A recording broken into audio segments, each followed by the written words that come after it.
In the unfathomable reaches of the cosmos, where even the speed of light takes a lunch break, there existed a bunch of overpowered beings, the outer gods. Yeah, these guys didn't just rule the universe, they created it. Think of them as cosmic architects who didn't just stop at designing a nice building but decided to create the entire city, and then the planet, and then, all the stars. No big deal, the outer gods. It's like the opening credits of the universe, where the camera pans in, and you realize these beings have been around since, well, forever. They don't just control stuff, they are the stuff. These omnipotent beings, who have created countless universes since ancient times, are known as absolute beings. Yes, capitalized, because when you're this powerful, you get to name yourself like a video game boss. Absolute beings. Sounds epic, right? Well, that's because it is. These beings basically had the coolest hobby imaginable, creating entire universes like they were flipping through TV channels. Oh, a new galaxy over here. Sure, why not? Let's sprinkle some black holes and dark matter for extra flair. Creation. Easy peasy. They did it before breakfast. Through endless creation, these absolute beings sought and indulged in eternity. I mean, when you're this powerful and eternal, what else are you supposed to do? Knit? Take up cosmic pottery? Nah, you just keep creating stuff because, hey, time means nothing, and you've got all the space to work with. And during that process, they created countless matter, souls, and laws. Matter, souls, laws, it was like their to-do list for the day. Oh, did we remember to create the souls? Check. Matter? Check. Laws of physics? Sure, let's throw some gravity in there for kicks. And so the universe was populated with all these carefully crafted creations, all following the neatly wrapped laws they wrote. Simple enough, right? But wait, here's the thing. Even gods, as absolute as they were, eventually ran into a universal truth: boredom. Yep. Turns out that even creating infinite universes becomes, well, kind of a drag. How many more universes can we churn out before this gets old? They wondered. However, these absolute beings, bored from this endless repetition, came to a stunning realization: we're kind of bored. This is like watching paint dry, if the paint was the fabric of reality itself. And then, they had a eureka moment. They came up with one way to enjoy the passage of time. What's the best way to shake off the cosmic boredom blues? Drama. Conflict. Chaos. And so, the absolute beings did what any bored omnipotent entity would do: they decided to add some spice to their creations' lives by. It was, observing war between their creations. Yep, that's right. Their big idea was to watch their creations battle it out, gladiator style. Forget peaceful coexistence or cooperation. What's more entertaining than some good old-fashioned cosmic warfare? It was basically the universe's version of reality TV, and the absolute beings were hooked. They pulled up their metaphorical chairs, grabbed some space popcorn, and sat back to watch civilizations rise and fall, all for their own amusement. And so, war became the universe's new normal. But hey, at least the absolute beings weren't bored anymore, right? Far out in the universe, where even the stars got tired of twinkling, the absolute beings decided to add a little fun to their existence. And what's more fun than watching your creations duke it out? Why, it's like the ultimate cosmic chess game, with a lot more carnage. The battlefield was set, and chaos reigned.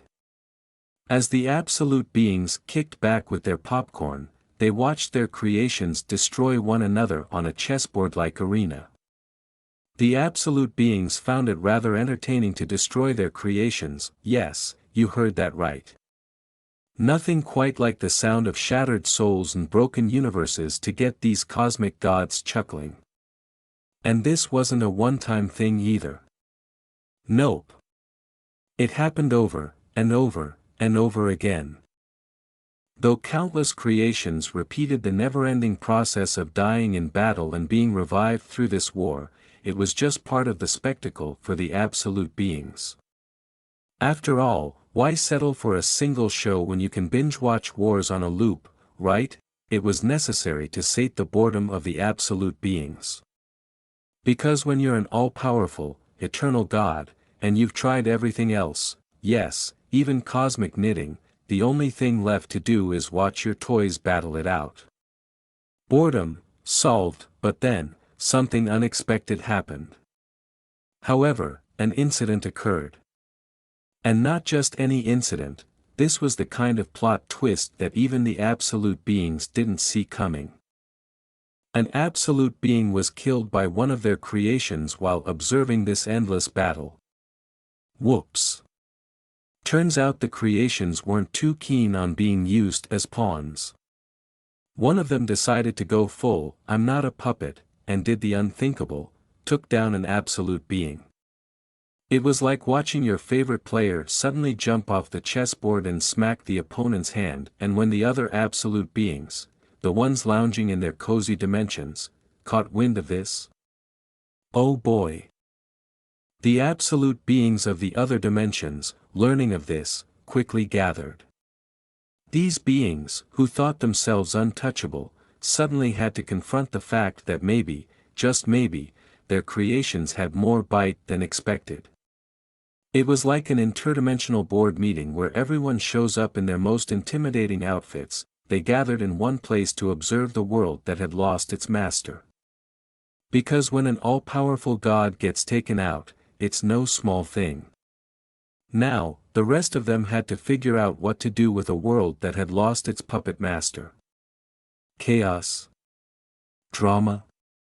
Or maybe, an even better show. The absolute beings stood in shock, or at least, as shocked as all-powerful cosmic entities could be. One of their own had fallen. The death of their comrade, felled by none other than a creation, one of their own toys, had grown a bit too sharp, it seemed, caused by a creation that they themselves had created. You could almost hear the collective "oops" that echoed through the dimensions. They probably never expected their cosmic chess pieces to hit back, but here we are. But you know what? The absolute beings weren't exactly known for dwelling on the details. Nope. In true cosmic style, they shrugged it off. Despite this, the absolute beings ignored this fact completely. Details, they probably thought. After all, what's one fallen comrade in the grand scheme of eternal existence? There were more important things at play. Like, figuring out what to do with all this unleashed chaos. They all shared one thought. You could feel the anticipation building in the room as they stared down at the chessboard. Something powerful had been unleashed. A force without a leash. A cosmic wild card. A power with no owner, just sitting there, waiting to be claimed. It was like someone had left the keys to the ultimate sports car in the ignition, and these gods were ready to race for it, and now, the stakes were clear. Will belong to whoever can claim it the first. It was on. The gods' version of a treasure hunt, only with less gold and more cosmic annihilation. Whoever could grab this loose, rampant power would reign supreme. And you know what that means, things were about to get chaotic. We opened to a typical day at a normal high school, students bustling about, lockers clicking open, and an empty soccer field basking in the sun. The usual. But today's different. Today's the day Sung Suho drops the big news. Leaning casually on the desk, with the kind of confidence only a guy who just got a life-changing letter can have, he proudly declares, "I got accepted to Korea University of Arts." Oh yeah, he's feeling himself right now. Meanwhile, the rest of the class. Let's just say they weren't exactly expecting this announcement. The disbelief hits harder than a pop quiz on a Friday. Two students, sitting nearby, are shocked. I mean, Soho. The Soho Art College. One of them, slack-jawed, struggles to process it. No way. It's like someone just told him unicorns were real. The other guy, utterly baffled, blurts out, "How could someone as unsophisticated as Soho make it into an art college?" Yes, because clearly, being sophisticated is a requirement for artistic talent.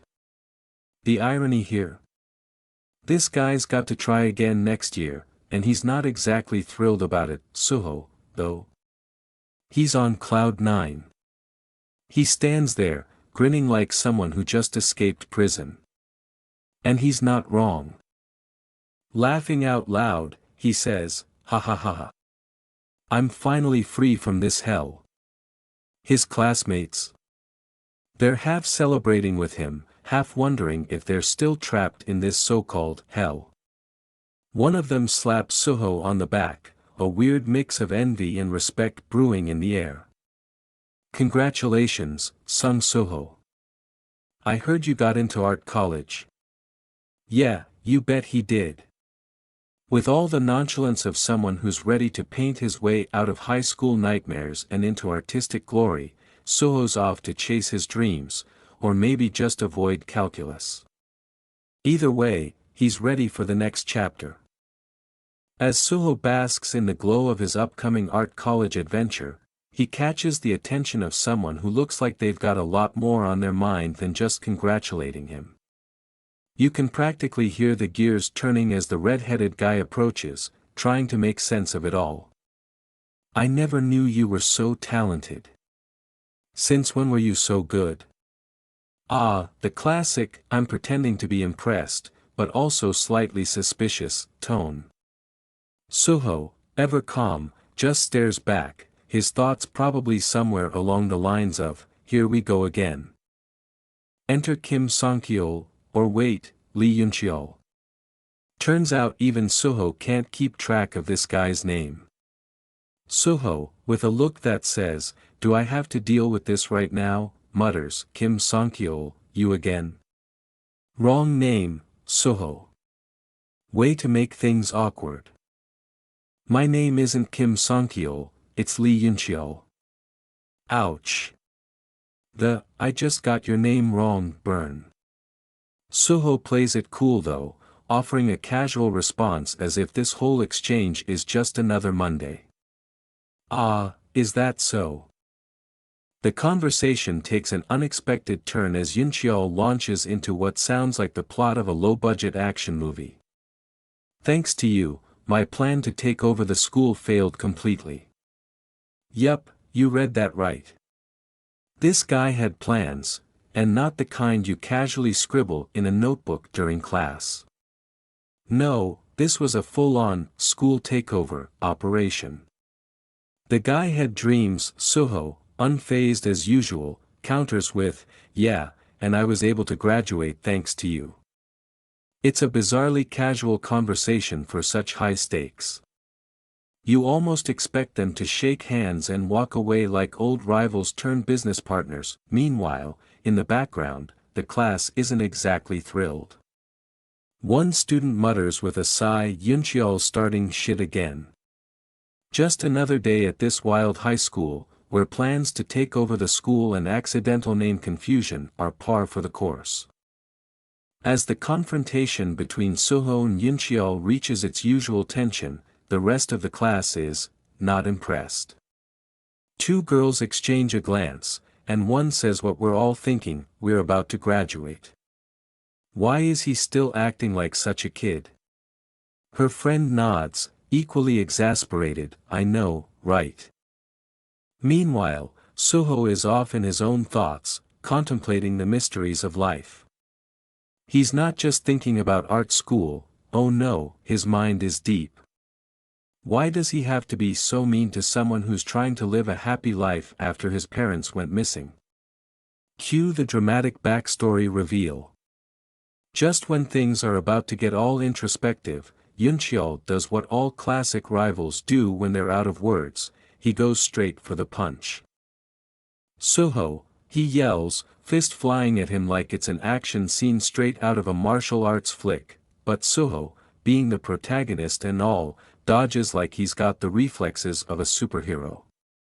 And in the blink of an eye, Suho counters with a move so swift, even Yuncheol didn't see it coming. The fight choreography. Impeccable. Yuncheol hits the ground, while Suho barely breaks a sweat. Somewhere in the background, you can almost hear the class rolling their eyes. Graduation can't come soon enough, because apparently, schoolyard brawls are still a thing, even for future art school students. Yuncheol, now charged with energy, lunges towards Suho, fists crackling with an unknown power. Suho stands firm, his body poised to react, his expression unreadable. The impact of Yuncheol's punch sends a tremor through the air, but Suho swiftly dodges, just as the ground where he stood splinters from the force. The other students look on, wide-eyed, unable to comprehend what they're witnessing. Why can't we just chill out before graduation? Yuncheol begins, but the sentence is cut short as Suho closes the distance, his movements fluid and precise. He's not the same as before. His sharp gaze reveals the depth of his experience. This isn't an ordinary high school altercation. Before Yuncheol can react, Suho counters with a powerful strike of his own, landing a blow squarely on Yuncheol's chest. The impact sends him flying backward, skidding across the ground, knocking over several desks and chairs. What the hell, it? Yuncheol stammers as he tries to catch his breath. His eyes widen in disbelief as his own energy fizzles out, unable to comprehend Suho's strength. For a brief moment, the classroom is filled with silence. Dust settles as Yuncheol struggles to stand, while Suho remains calm and collected, watching his opponent with an unwavering focus. The other students, who had been frozen in shock, now murmur amongst themselves, some stepping back nervously, others too stunned to speak, but Suho says nothing. His cold, unreadable gaze remains fixed on Yuncheol, who has yet to realize the full extent of the power he's just awakened in his opponent. The tension in the room was thick, with Suho still seated on the ground, staring at his opponent who stood tall, his fists engulfed in energy. It doesn't hurt at all. The red-haired fighter shouted, his eyes filled with both fury and arrogance as energy sparked around him like wildfire. His arm pulsed with a dangerous aura, one that could tear through anything in his path. Without warning, he launched himself forward, his energy fist blazing like a comet. The force from the punch cracked the floor, sending shockwaves throughout the hallway. Suho, though still on the ground, didn't flinch. His sharp eyes focused intensely on his opponent. Meanwhile, the students in the room looked on in horror and shock. A massive crater was left in the lockers, showcasing the destructive power of the red-haired fighter's attack. The air was heavy with dust and energy as the battle's intensity continued to rise. Ha! The red-haired fighter hesitated for a moment, his confidence wavering as he stared at his glowing fist. The sheer magnitude of his power seemed overwhelming, even for him. He hadn't expected his energy to escalate so quickly, and for the briefest second, uncertainty flickered across his face. Suho remained silent, his body unmoving. His eyes followed every action, waiting for the right moment that as the scene unfolded, a new thought began to emerge in the crowd's mind: this was no ordinary fight. Yet, despite the ferocity of the battle, the Suho is sitting in front of him doesn't move. His eyes remain fixed, focused, unsure but observing every moment. The red-haired man's cocky grin falters for a split second, sensing that something is off. His opponent sits still, his silent demeanor foreboding. Suddenly, time fast-forwards 2 years later. Sung Suho walks calmly through the futuristic streets, now older, now different. The city around him gleams with the latest technology and towering buildings. Despite the time that has passed, there's an unmistakable feeling of unfinished business. His casual stride betrays the dangerous life he's led since then, his hardened expression reflects the weight of battles fought and lessons learned. As he walks, leaves fall gently around him, carried by the wind, almost as if foreshadowing what is to come. The college sophomore, once ordinary, is now far more than anyone could have imagined. In the distance, an announcement echoes through the air. All of the classes in the main building have been moved to the side building. Please move to the side building. The commotion around him continues as people shout. Hunters are currently raiding the gate. Suho glances up, catching sight of the chaos, but remains calm. There's something deeper stirring within him, an unspoken purpose waiting for the right moment to reveal itself. A sudden tension grips the air as the crowd gathers at the barricade, murmuring anxiously while a few bystanders attempt to sneak a glance at the mysterious, swirling fog. Phones are raised, cameras flashing as a stern figure in a reflective vest pushes forward. Everyone, you must not come any closer. His voice booms, trying to maintain control of the restless crowd. Yet, curiosity battles against caution, eyes glued to the scene ahead. How long has it been since the hunters went in? A man asks, his sharp suit barely ruffled by the chaos around him. His voice carries authority, yet there's a hint of impatience beneath his calm demeanor. A bit over 8 hours, the vest-clad worker replies, glancing at his watch before nervously shifting on his feet. Since it's a D-rank gate, they should be coming out soon. Now. It is dangerous for non-hunter, so please back away. The tension eases slightly, but there's a lingering sense of unease. The crowd isn't satisfied with promises, they want action. A group of young women nearby chatter nervously, one with a mischievous grin whispers, "What do you think will happen if they can't clear it?" Her friend offers a weak smile, trying to mask her unease, "I'm sure the hunters will take care of it." In the midst of the crowd, one lone figure stands in silence, his expression unreadable. His sharp gaze fixates on the swirling fog beyond the barricade as he mutters under his breath, "Another gate, huh?" His mind races back to the birth of the gates, a moment that forever altered the world 3 years ago. The weight of that history hangs over him like a cloud, filled with unanswered questions and looming threats. The crowd continues to murmur around him, but his thoughts are elsewhere, in a battle that has yet to begin. Cinematic tension rises as the gate swirls ominously, hinting that this D-rank portal might hold more surprises than anyone is ready for. The sky twisted violently, a massive, swirling vortex opening in the fabric of reality itself. Cracks formed in the very air, sparking with ominous energy. Below, ruins of buildings smoldered, their stone and steel crumbling under the weight of a force far beyond this world. Gates were what people had come to call them. Passageways into another dimension. But to those who truly understood their nature, they were something much worse, doorways to the unknown, hiding within them horrors unimaginable. In which the monsters within escape and run rampant after a certain amount of time passes. Monstrous forms began to emerge from the darkness of the gate, their eyes glowing crimson, their roars shaking the earth.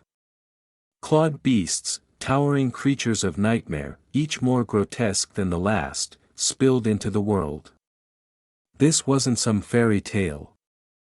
The monsters weren't here to play nice, they were here to escape and wreak havoc on everything they touched. And if the gate stayed open long enough, there wouldn't be much left of the world to save. But just as humanity was on the brink of collapse, a spark of hope ignited. Humans began to change too, almost as if they were designed to face these creatures. Superhumans, capable of wielding mana, began to emerge, their power shining as brightly as the very gates that threatened their existence. They were called Awakeners. Among them, warriors clad in gleaming armor, their blades charged with glowing energy, stood ready to face the monstrous tide. Awakeners weren't just warriors, they were humanity's last line of defense, as the monsters raged and the world teetered on the edge of chaos. Concluded quickly after an awakener named Wu Jinchou created the Hunters Association, gathering them all under a single banner with the title of Hunter. Their mission? To hunt, to protect, and to survive. And so, as the world changed and monsters continued to emerge, the hunters prepared for battle, determined to stop the chaos from consuming everything. This was humanity's final stand, against the monsters, against the chaos, and against fate itself. The war had only just begun. The world, once simple and familiar, had become irrevocably divided. On one side stood the awakened, those who had been gifted with extraordinary powers and now lived as hunters, warriors of unrivaled strength. On the other side were the unawakened, regular civilians, going about their lives in the shadow of these superhumans. A hand grips a brush tightly, scratching the surface of a canvas. In the quiet of an art classroom, students focus on their work, drawing, sketching, and painting, oblivious to the monumental shift in society around them. But one student isn't so lost in his work. The young artist, his brush moving with purpose, reflects on the hard truths of life. Some people, he thinks bitterly, have to work as tirelessly as ants just to scrape by, while others have wealth handed to them on a silver platter, without so much as lifting a finger. He glances around the room, the irony not lost on him. Here they are, painting away as though the world outside hasn't changed, while he knows all too well the harsh reality of their situation. His grip on the brush tightens as his frustration grows. The unfairness gnaws at him, making it impossible to ignore. This cruel distinction between the awakened and the unawakened forces people like him, the ants, to confront their limitations every single day. He grits his teeth, sweat beading on his brow, as he feels the weight of his own inadequacies. No matter how hard the unawakened work, no matter how much effort they put into their lives, there's a gap they can never bridge, a chasm of power between them and even the weakest of awakened, the ear-anchors. As if to drive the point home, we see another figure, walking calmly through the shadows. Hands in his pockets, an expression of cool indifference on his face, this awakened individual doesn't even have to try. He just is. He exists in a world that would forever keep people like the struggling student below him, no matter how hard they fight, and that, the student realizes, is what truly makes it hard to bear. The world may be split, but the real battle, it's in the hearts and minds of those who haven't been awakened. The world will come to an end if the hunters don't close the gates. It's a simple but crushing truth. Standing in the light, the main character reflects on this fact, his expression unreadable, but his thoughts heavy. In other words, while the unawakened can't survive without the awakeners can live just fine without them. It's a sobering reality. The fate of the unawakened, the ordinary people, is in the hands of the superpowered awakeners. Yet, the awakeners, they don't need anyone. It's a one-sided dependence, and the character can feel the imbalance that he continues to work on his canvas, the brush moving swiftly as if it's the only way to channel his swirling thoughts. A realization hits him, that is why everyone is thankful to the hunters. After all, They are the heroes, the ones who keep the world from collapsing under the weight of monsters, danger, and chaos. After all, aren't they the reason an unawakened like me can live in peace? He grips his brush a little tighter, the tension clear in his movements. But despite this acknowledgement, something nags at him, a thought he can't shake off. But a worry began to grow in the corner of my heart. As his brush strikes the canvas with increasing intensity, the doubts bubble up from within. He wonders if he's becoming too used to this dynamic, too accustomed to being the one with no power, the one dependent on others to protect him. Am I just slowly growing accustomed to not having things? The question lingers, echoing louder in his mind. His brow furrows as memories flash before him, memories that fuel the doubt and worry in his heart. The protagonist is reflecting deeply on his past, thinking about the things that define him. My missing parents, he starts, recalling the image of a family that seems distant now, a father, a mother, and a baby, all framed in a moment of a happier time. But that warmth has been replaced with a grim sense of vulnerability. But dude, where's your auntie? Grandma? Your father's old comrades? His self-proclaimed brother? And the high school girl? My survival, which relies on others, he continues. In his mind, he recalls scenes where his fate seemed completely out of his control, like a puppet with its strings tangled by other people's hands. Even in moments when he thought he could achieve anything, reality always came crashing down, and with that, the weight of his realization settles in. He's been surviving, but not living. He's been existing in a world where his fate is not his own, where the awakened hold the keys to his future. He recounts, after having everything taken from me, a sense of helplessness filled the hole in my heart. The visual shifts to schoolmates, probably from his past, walking by with smug faces, reminding him of the time when he felt completely powerless.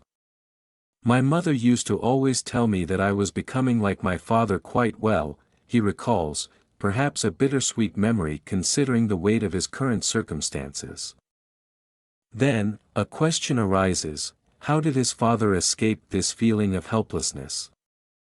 The scene darkens as the protagonist ponders this, almost as if the question haunts him. As the imagery grows more intense, his name is called softly, Soho. A close-up of his shocked eyes signals his return to reality. Now, we're pulled out of his deep thoughts and into the present. He's at his desk, drawing, completely lost in concentration until someone speaks to him. The guy standing over him compliments his focus, good concentration today. Startled, our protagonist snaps out of his thoughts.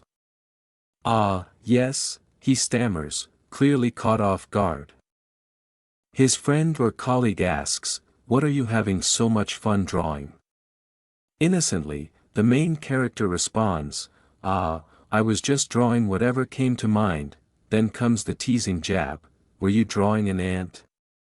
It's quite inventive for an ant. Well, maybe it might be more appropriate to call it an ant person. And finally, there's a moment of quiet introspection, as our main character thinks to himself, why did I even draw this? It's a mix of heavy reflection followed by a slice-of-life moment, with a touch of humor. Our protagonist seems to be dealing with some serious inner turmoil, but in this moment, he's just a guy trying to find some peace in drawing weird ant. Suddenly, the scene cuts to a dark, intimidating figure.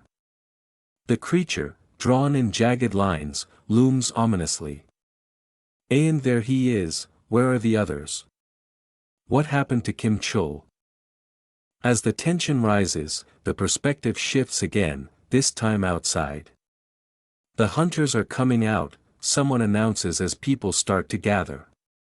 From the portal, a team of figures walks out confidently, their mission clearly a success. Whoa, a spectator exclaims in awe, they look so relaxed.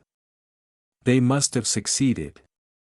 And sure enough, a group of elite-looking hunters stride out, their armor glinting in the light. They walk with purpose, exuding an air of quiet victory. In this scene, Hunter Kim Jong-soo just finished a successful dungeon raid, and one of his colleagues congratulates him with enthusiasm, saying, "Great work, Hunter Kim Jong-soo." Looking slightly tired but still composed, Kim Jong-soo confirms, the dungeon raid went successfully. But just when things seem like they're wrapping up, Jong-soo drops an unexpected detail, "Also, I have something to report to the Hunters Association."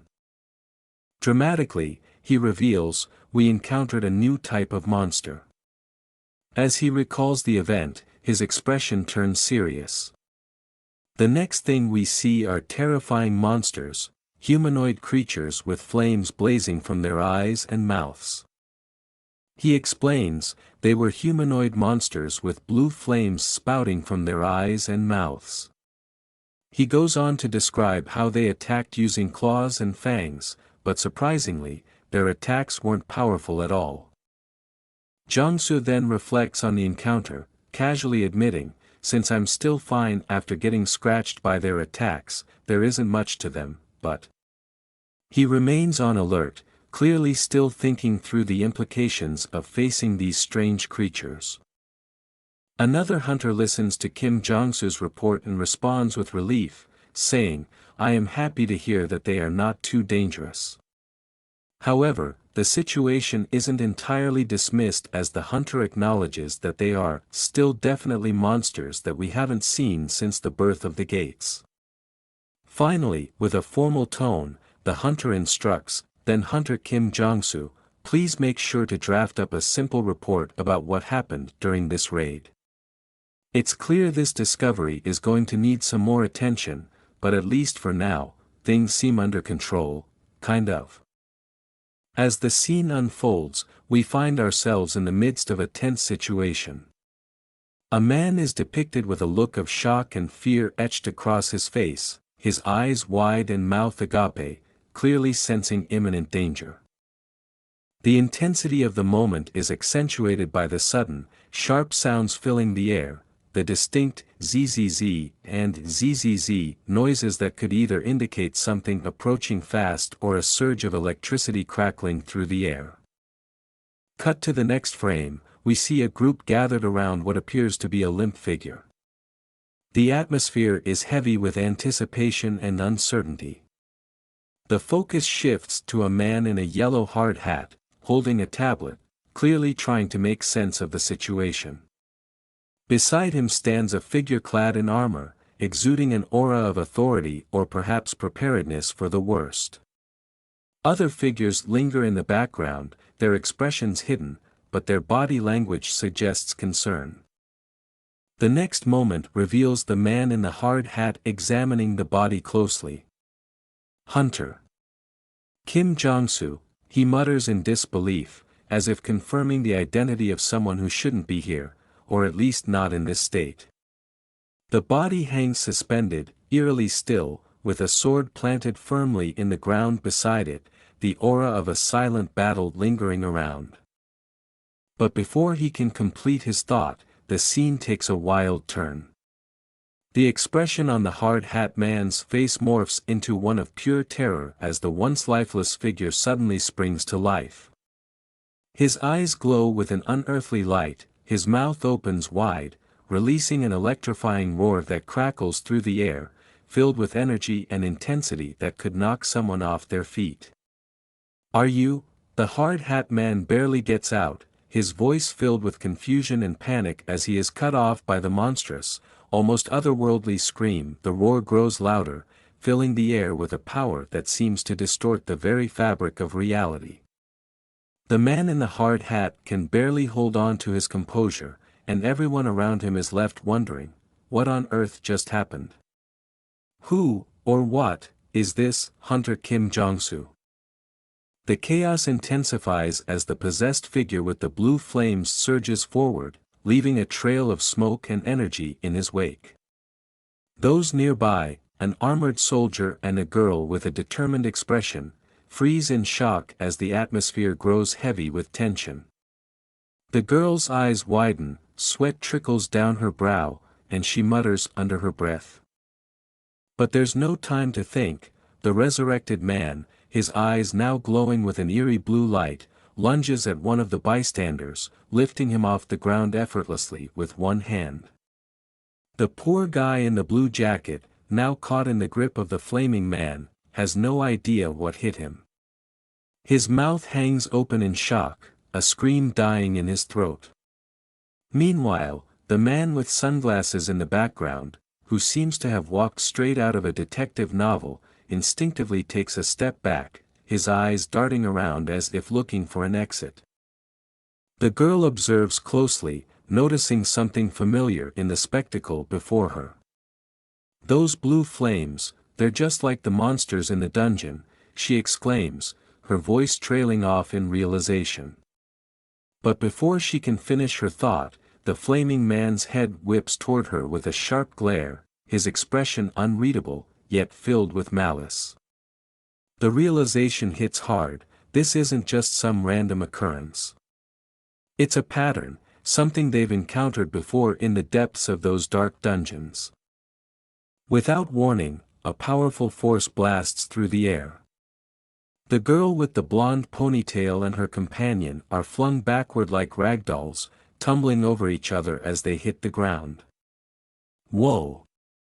Her companion yelps in surprise, desperately trying to regain their footing. The sheer power of the blast leaves cracks in the pavement, the smoke rising in angry tendrils around them. A moment of eerie silence follows. Then, chaos erupts once more. The bystanders, clearly not ready for this kind of action, scramble for safety, their faces a mix of panic and fear. The desperate cries echo through the air, a sharp contrast to the low growls emanating from the figure in the center of it all. The air is thick with tension, and the smell of smoke permeates everything. People scream and run, some tripping over each other in their desperate bid. We witness a dramatic scene filled with action and chaos. A young man in a yellow jacket is overwhelmed by fear as he is assaulted by unseen, presumably supernatural, forces that manifest as swirling dark shadows. The scene is electrified with intense energy arcs and ominous glows, enhancing the sense of danger. The man's terrified screams, represented by the bold KYAAA and AHH, echo through the air, amplifying the horror of the moment. His body language, recoiling in horror, suggests he was completely unprepared for this terrifying encounter. The atmosphere shifts to a somber and eerie calm after the storm. Here, we see the aftermath of some unknown calamity within a modern building, possibly a school or a business office. A young man, crouched and distressed, is comforted by another who stands tall, exuding calm and control amidst the chaos. The scene is marked by a stark contrast between the earlier violence and this quiet moment of human connection. What's going on? From behind a shattered window, a young artist and his classmates look on, confusion etched on their faces. What is that? The artist mumbles, his hand gripping a paintbrush, as if it could somehow ward off the impending danger. His friend, peeking over his shoulder, nervously adds, "Are they fighting each other?" As if on cue, a new wave of screams fills the air. Several of the workers, now with their eyes glowing an unnatural blue, begin attacking one another, their movements jerky and unnatural, like marionettes controlled by unseen hands. The students gasp, horror mixing with disbelief. Their glowing blue eyes, they're like monsters, someone exclaims. A student steps forward, his eyes wide with fear. Please don't tell me it's a dungeon break, is it? The words hang heavy in the air, sending a shiver down everyone's spine. Panic surges through the crowd like electricity. What are you doing? We need to run away, someone shouts. Another argues, no. We should wait here for the hunters instead. Inside the building, a teacher's assistant, Mr. Lim, looks flustered as the students around him start to panic. "Ta Lim, you're an awakener. Do something," they plead. But Mr. Lim, sweating profusely, waves his hands nervously. "No, I'm just an E-rank, so." His sentence trails off into a series of uncertain dots as the group stares at him, their hope fading fast. Suddenly, a chilling presence is felt. The blue-flamed figure slowly steps onto the rooftop, its eyes locking with Suho's through the window. Suho gulps, his legs shaking slightly as he realizes that no one is safe, not even the weakest among them. In the twilight haze of a seemingly ordinary cityscape, an eerie calm is shattered by the sudden appearance of a sinister figure shrouded in ghostly smoke. With an enigmatic KOI, this spectral entity descends from a rooftop, like a harbinger of chaos poised to unleash pandemonium. The scene quickly escalates as another character, caught in the turmoil, is violently hurled against a wall. The impact resounds through the air with a sharp KUH, marking the collision's brutal force. The panel vibrates with the kinetic energy of the encounter, hinting at the powerful forces at play in this supernatural showdown. Amidst the chaos, a voice cuts through the cacophony, an urgent plea from a wide-eyed protagonist in a classic denim jacket. "Run away," he shouts, his voice laced with terror. The urgency of his command is palpable as the characters around him scramble to evade the relentless assault. The atmosphere is charged with panic, underscored by a fierce KUH that echoes their frantic movements. As the confrontation reaches its climax, the narrative shifts focus to a desperate struggle for survival. One character, in a futile attempt to dodge an electrifying attack, is overwhelmed by a powerful entity unleashing a lightning-like force. The intensity of the moment is captured by a dramatic KYHAH that slashes across the panel, highlighting the explosive power on display. They were just watching, their faces etched with horror and disbelief. As they witness the surreal spectacle, their reactions are encapsulated by a stunned YOXX. Their expressions provide a lighter, almost comedic contrast to the terrifying display of power, balancing the gravity of the situation with a hint of humor. As chaos unfolds in the city, our intrepid protagonist, in a moment of sheer bravery, or perhaps foolishness, shouts, everyone! Run away!" His command, though valiant, is somewhat undercut by his own panicked retreat, marked by a flurry of KOKs that make it sound like he's stuttering more from fear than from any supernatural chill. In the ensuing melee, debris flies and characters scatter in a comic ballet of dodging and weaving. Amid the confusion, one less fortunate soul cries out, I can't get up." It's less of a heroic stand and more of a confession you'd expect at a particularly intense yoga class. As the scene grows increasingly dire, another hapless fellow gasps, "Help me." The woman's voice is less a commanding shout and more of a desperate whimper, the kind you might hear when someone realizes they've accidentally started a horror movie marathon with no way to find the remote. The climax of our tale of misadventure arrives when someone decides that enough is enough. "I'll call a hunter," Suho declares, with a determination that would be inspiring if it wasn't for the fact that they're sprinting away faster than one might flee an awkward conversation at a family reunion. Amidst the chaos and crumbling concrete of the city, our not-so-heroic hero experiences a full-blown crisis of conscience. With a dramatic gesture to the heavens, or perhaps just to the upper floors of the shattered building, he laments, "Damn it, why did I even say that? I just left her to her death." It's the kind of melodramatic monologue you'd expect at the climax of a tragic opera, not in the middle of a supernatural smackdown. As he stumbles through the debris, our protagonist's internal monologue takes a turn from regret to self-chastisement. "But the only thing an unawakened like me can do is," he cries, presumably about to list some heroic virtues but instead acknowledging his rather limited resume of superhuman abilities. Then, as if caught in a loop of motivational speeches gone wrong, he berates himself further. King unawakened again.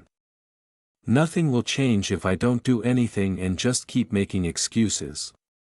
It's the kind of pep talk that might make a life coach facepalm. But our guy is determined, or at least determined not to just stand there and monologue while the world ends. In a moment of existential questioning fit for a Shakespearean aside, he looks to the heavens, or the ceiling, depending on the structural integrity of the building at this point, and asks, "Dad, what would you do?" It's a poignant question, filled with the gravitas one might feel when asking for guidance at a critical crossroad, or when you've accidentally locked yourself out of the house. In a moment of cinematic introspection, the scene opens with a haunting image of our hero, shrouded in a soft, ethereal glow. His face, partly obscured, conveys a depth of emotion that words alone cannot capture. It's a quiet before the storm, a brief respite filled with contemplation and perhaps regret, set against the backdrop of a once peaceful city now teetering on the brink of chaos. But the calm is shattered as suddenly as it arrived. A burst of sinister blue energy explodes into the scene, heralding the arrival of unspeakable power.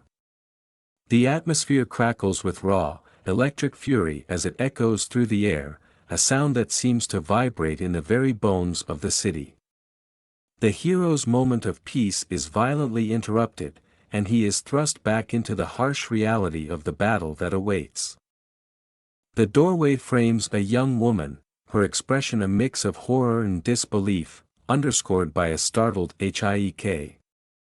The destructive force unleashed moments ago now threatens to engulf her, the crackling energy illuminating the fear etched on her face. It's a snapshot of impending doom, of ordinary lives caught in the crossfire of a battle far greater than they could have imagined. As the hero leaps into action, the panels shift rapidly, capturing the fierce and frenetic movement of combat.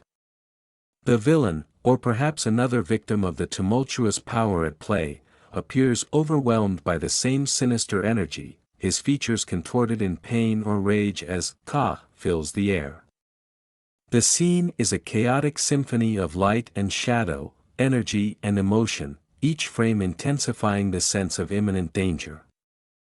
The face of the young woman, now overwhelmed by despair. Tears streak down her face as she gasps in terror, the reality of her situation sinking in. The stark contrast between her vulnerability and the overwhelming supernatural forces at play paints a poignant picture of the human cost of this conflict. In the heart of a catastrophic maelstrom, our protagonist is engulfed by violent surges of electric energy that twist and arc around him in a frenzied dance of raw power. The scene is charged with a visceral tension, the air thick with the crackle and hiss of unleashed elemental fury. The SOA that bursts forth in the panel is more than a sound, it's the palpable roar of energy clashing against the limits of human endurance, illustrating the hero's struggle against overwhelming forces. As the battle escalates, another frame captures the action at its peak. Here, the hero is depicted in a dramatic descent, propelled backwards by the force of the confrontation. The vivid MHP screams across the panel, mirroring the explosive impact of his collision with unseen adversaries. Debris scatters around him like shards of broken reality, each piece a testament to the brutal confrontation unfolding. This is not just a physical battle but a visceral fight for survival. The focus closely on Suho's face, a study in agony and determination. Sweat beads on his brow, mixing with tears that streak down his weathered cheeks. The emotional toll is etched deeply into his features, marked by lines of stress and shadowed eyes that speak of fatigue and pain. As he braces for yet another assault, a desperate thought crosses his mind, encapsulated in the poignant dialogue bubble: if it was Dad, then he'd definitely. This thought reveals his inner turmoil, juxtaposing his current desperation with the ideal of strength he believes his father would embody in such a dire situation. Beneath the digital noise, words attempt to form coherent messages but are broken and distorted, reflecting possibly a communication breakdown or a critical error message from a system under duress. The text fragments hint at layers of meaning or commands that are crucial yet only partially comprehensible. Notice, and in unknown words, it may suggest directives or alerts that are vital to the context of the unfolding drama. What is waiting or Soho? In this scene, we witness Soho reflecting on a dream that seemed like an endless game. It all begins with the thought, "I had a dream a long time ago," hinting at the distant yet vivid memory that followed. This dream was no ordinary one, it resembled a game where the stakes were high, and each level held its own set of dangers. In order to defeat the monsters progressively getting stronger per floor, setting up the typical game-like experience where each level brings harder challenges. It's almost as if we're watching the grind of a determined gamer, battling foes one by one, leveling up with every victory. "I leveled up and fought again and again," speaks to the relentless effort and constant self-improvement. Every foe they faced was merely another stepping stone to greater strength. There's a humorous undertone here, it's as if the character is stuck in the world's longest RPG. And just when things couldn't get more intense, stakes rise. As monsters became stronger, I, too, needed to get continuously stronger. Well, of course. As if it's some twisted game of keep up, Soho faces stronger and stronger enemies, pushing them to their limits. One can't help but chuckle at the absurdity, there's no end to these foes. Through numerous battles and hard-earned victories, Soho reaches a pivotal moment. "I finally reached the highest floor." Cue the dramatic lighting and triumphant music. This line signifies not just progress, but the ultimate achievement. Soho now stands on the top floor, having fought their way to the pinnacle of their quest. We are left on the edge, eagerly wondering what challenge awaits now that they've leveled up to the max. The dream may have resembled a game, but the stakes and effort were as real as it gets. Our protagonist's journey is a never-ending grindfest of epic proportions, and we're along for the ride. In this intense scene, our protagonist is finally facing the ultimate challenge, the final boss. As the battle unfolds, we hear his thoughts, "The final boss I encountered there was powerful. This is no ordinary opponent, and despite being the enemy, there's a strange sense of admiration from Soho, who admits, though he was my enemy, I couldn't help but feel envious and even awed by his power." But here's the twist, and for some reason, the identity of the final boss was. The suspense is palpable as Soho recognizes the figure before him. The realization hits hard, this powerful, intimidating figure, is none other than his own father. Dad? And a flood of emotion and confusion follows. It's a lot to process mid-battle.my dad, Soho reflects further, almost in disbelief. It's probably because the image I had of my dad was reflected in my dream. We see of his father, the Dark Monarch, everyone's first love. Don't tell Hunter Cha. Anyway, he's standing strong and reliable, a figure of immense power and respect. It makes sense now why this battle feels personal. All my memories from solo leveling suddenly floods in. Soho wonders, how was he able to become that powerful? It's as if his dad is not only the final boss but also the ultimate role model. In a shift back to reality, the scene changes to a physical challenge, no longer a dream, but a life-or-death scenario. Soho thinks, "Dad?" As he braces for impact, his legs moving before his mind can fully catch up. There's a dash of humor here, imagining what Dad might have done in this same situation. If it were you in this unbelievable situation. Suho wonders, while sprinting away from danger like he's in a race he didn't sign up for. Powerful attacks flying through the air. One attack after another, Suho is caught up in the chaos of battle, taking blows and dishing them out with impressive speed and agility. But even in the midst of the action, the doubt creeps in. You would have done the same, right? It's as if he's seeking approval, hoping that this reckless charge wasn't completely foolish. The tension rises as Suho begins to realize the gravity of the situation. What should I do now? He's heard that without mana, an unawaken's attacks won't work on a magic beast. Oh, bad news for him, since he's exactly that, unawakened and seemingly powerless. And now, with a bit of self-deprecating humor, he admits, I charged in a bit too recklessly. It's an almost comical realization amidst the chaos, he's in over his head, and things are about to get even crazier. In this pivotal moment, Suho is caught off guard, his hand hovering in the air as something incredibly bizarre happens. What is this? His mind races, staring at the frozen figures around him. Time stopped. He wonders, disbelief spreading across his face. It's as if the universe decided to hit pause on everything, except him. Suddenly, a notification appears out of nowhere. Notice. You have met the requirements to complete the secret quest, Courage of the Weak. Wait, a quest? Now. He's as surprised as we are, but there's no time to process it because more notifications start popping up. Another notice appears, telling him, you now qualify to become a player. Do you accept? Suho, still a bit dumbfounded, looks around. This situation feels oddly familiar. This situation, it's like that dream. Flashbacks of battling and leveling up flood his mind.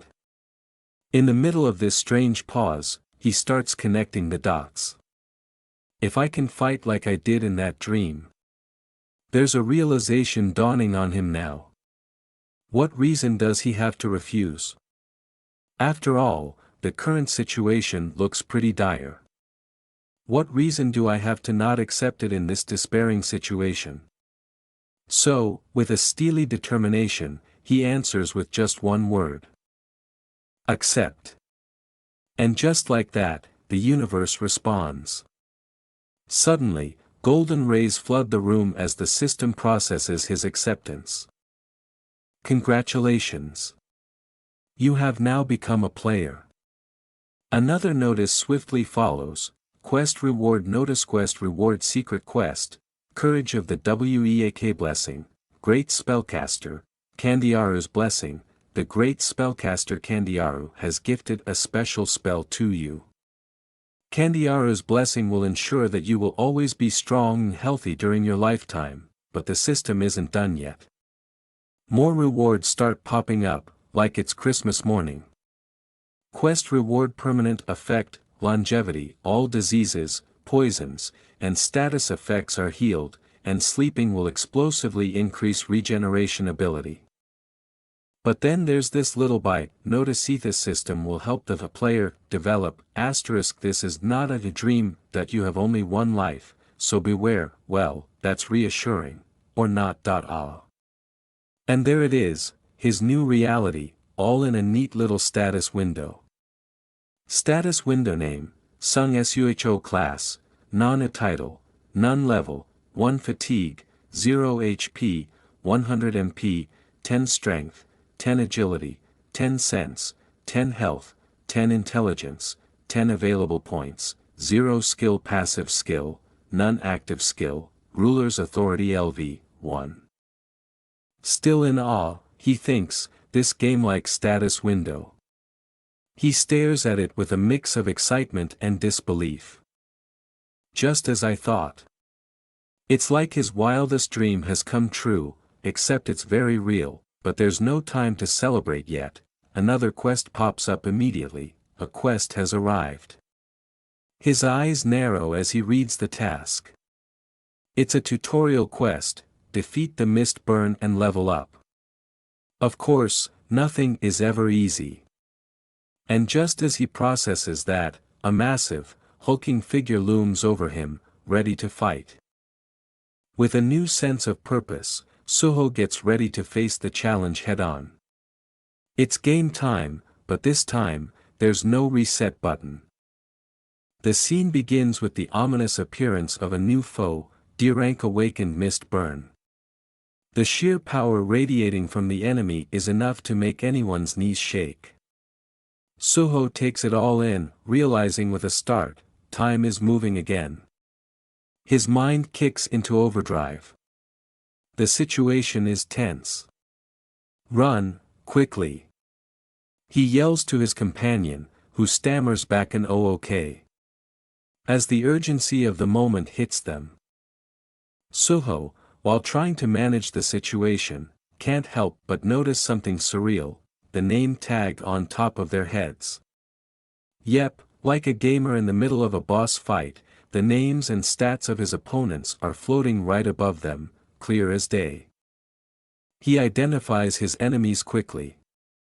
My opponents are 2 unawakened mist burn and 1 hunter who underwent magic beast transformation. Not exactly a stroll in the park.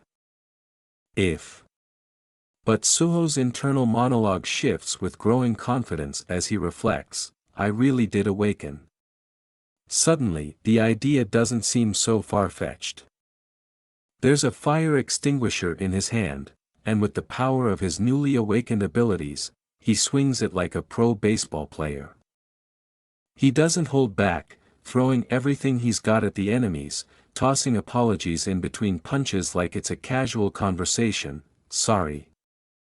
Smash. Crack. He takes them on with surprising skill, moving fluidly as if his instincts are kicking in, guiding every punch and strike. The fight is fast and furious, but before he knows it, it's over. The notification flashes: notice, you have defeated the unawakened mist burn. Suho stares in disbelief, catching his breath. In one shot. He almost can't believe it himself. He's still standing, victorious over a beast he didn't even think he could face, let alone defeat so quickly. Suho, now fully aware of his new powers, stands tall after his unexpected but triumphant victory. Suho unleashes a powerful attack, striking down the unawakened mist burn.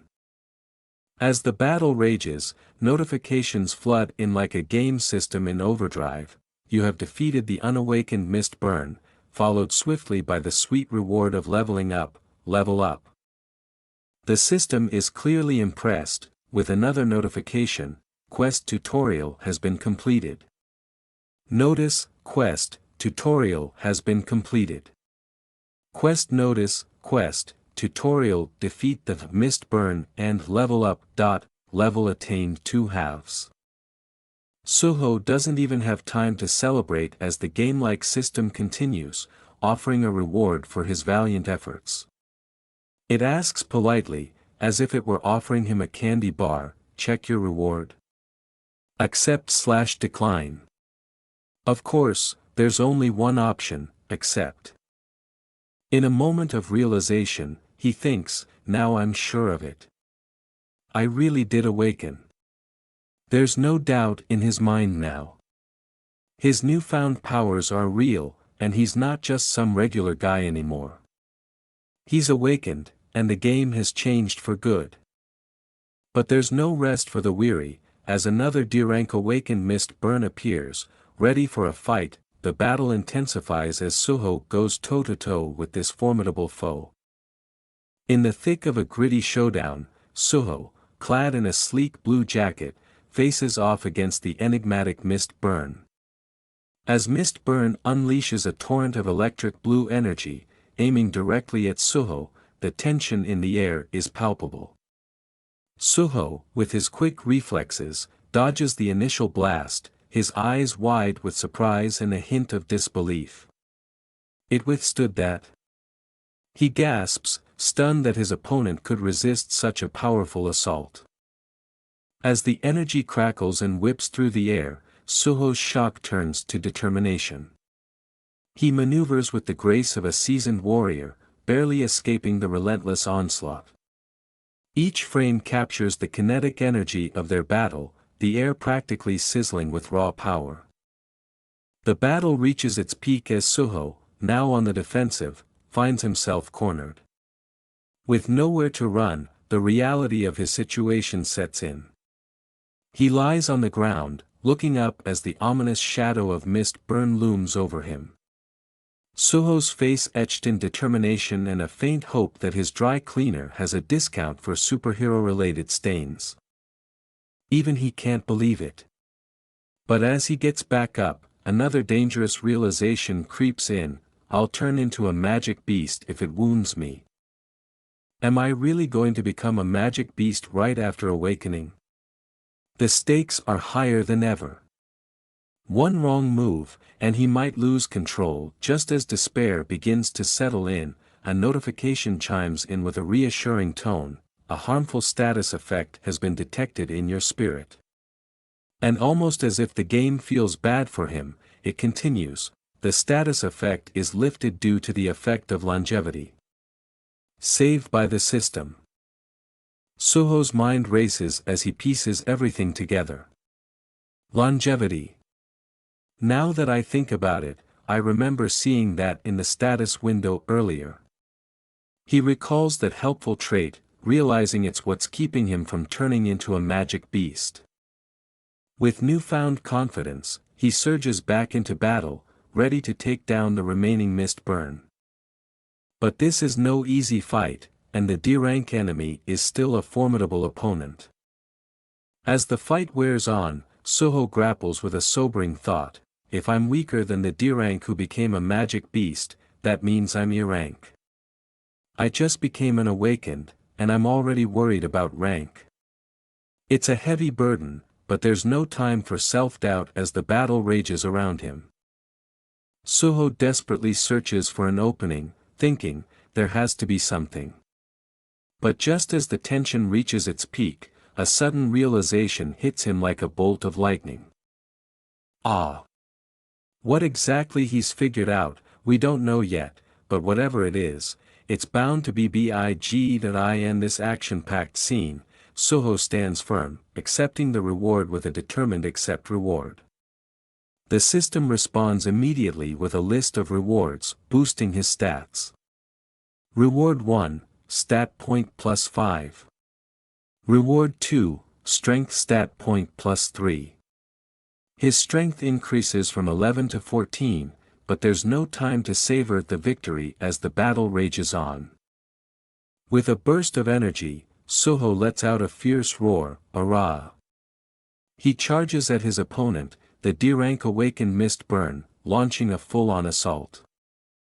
However, even with his enhanced strength, the Mistburn proves to be a formidable foe, and the fight drags on.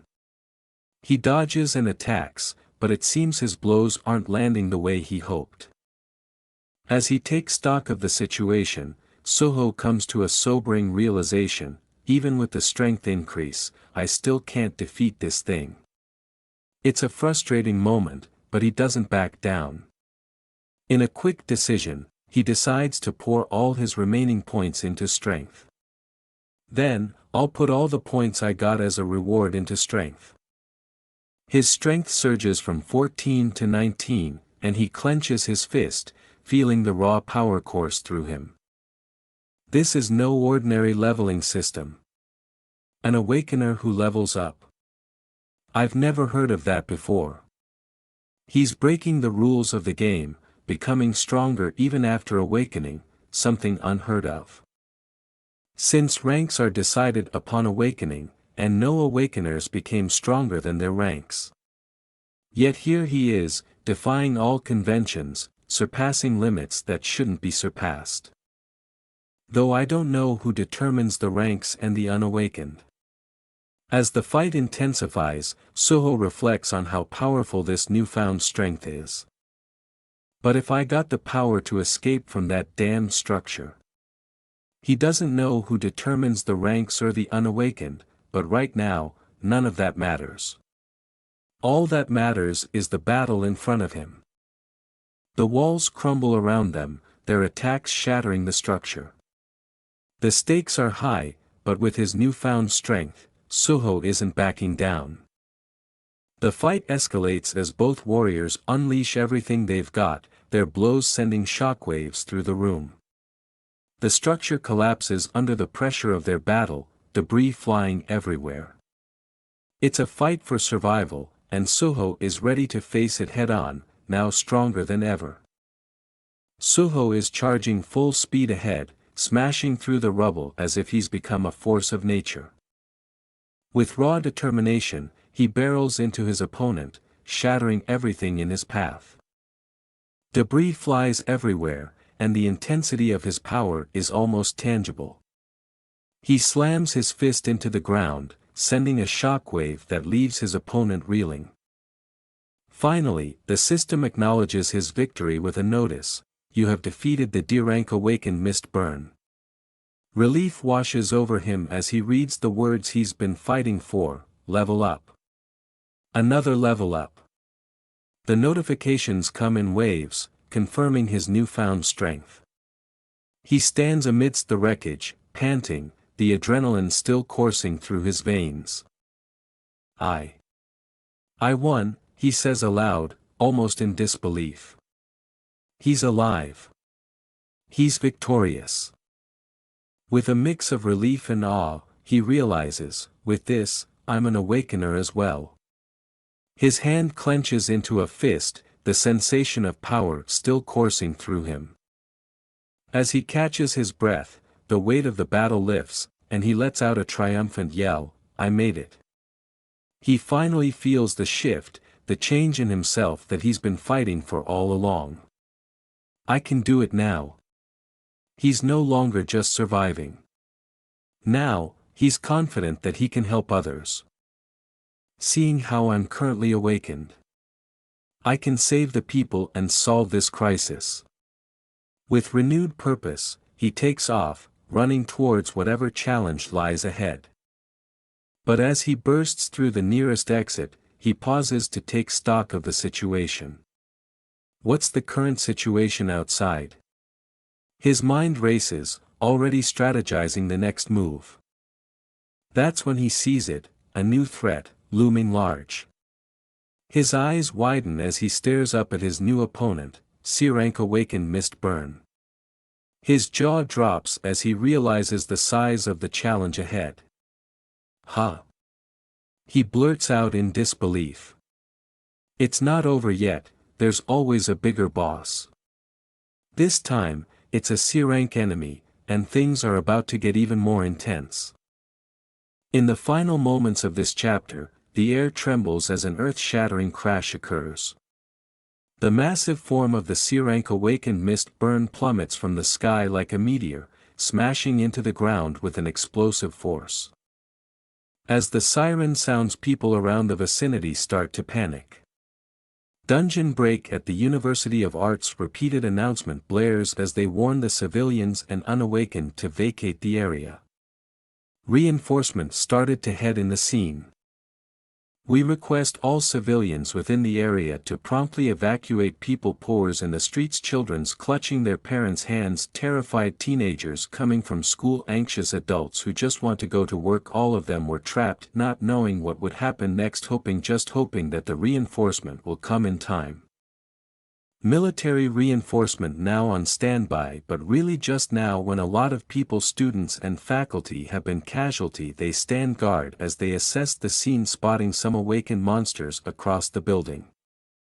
"Damn it, people are dying, but all we can do is stand by and watch," the soldier said with resignation evident on his face. When is the hunter sent by the Hunter Association arriving? Even though they can't do anything, they still survey the R and make sure they can rescue whoever they can.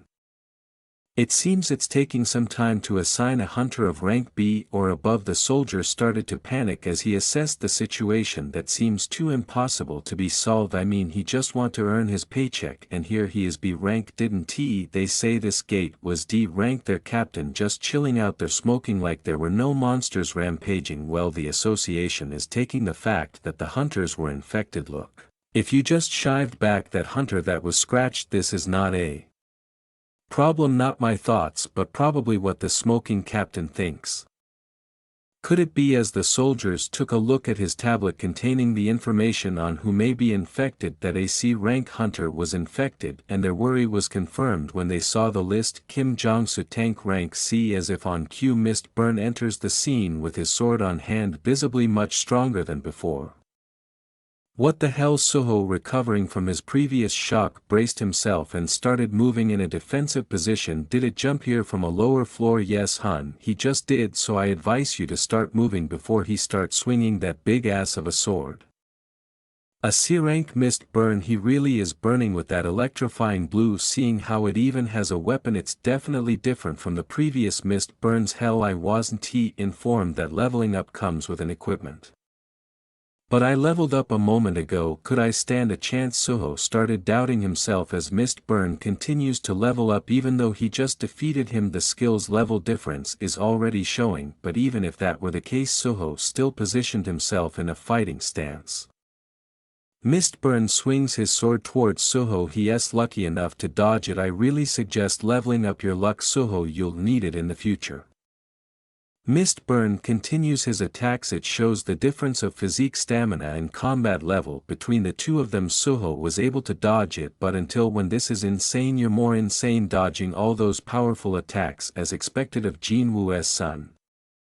As Mist Burn prepares for an attack, Suho already prepares a counter. He went to grab a fire extinguisher and throw it in the direction of Mist Burn's sword. The explosion of the fire extinguisher doubles as a smoke screen, giving him time to prepare for another attack, or at least collects himself.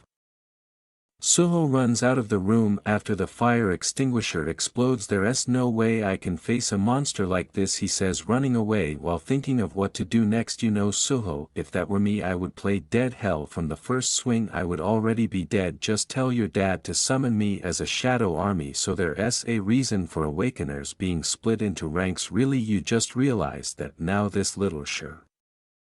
When will the hunters get here? Even with newly awakened power, Suho doubts his own abilities as his other opponent is already an experienced awakener. If I can just hold out until another hunter arrives. News flash, you're the only one who can defeat him. Poison neutralizer, remember.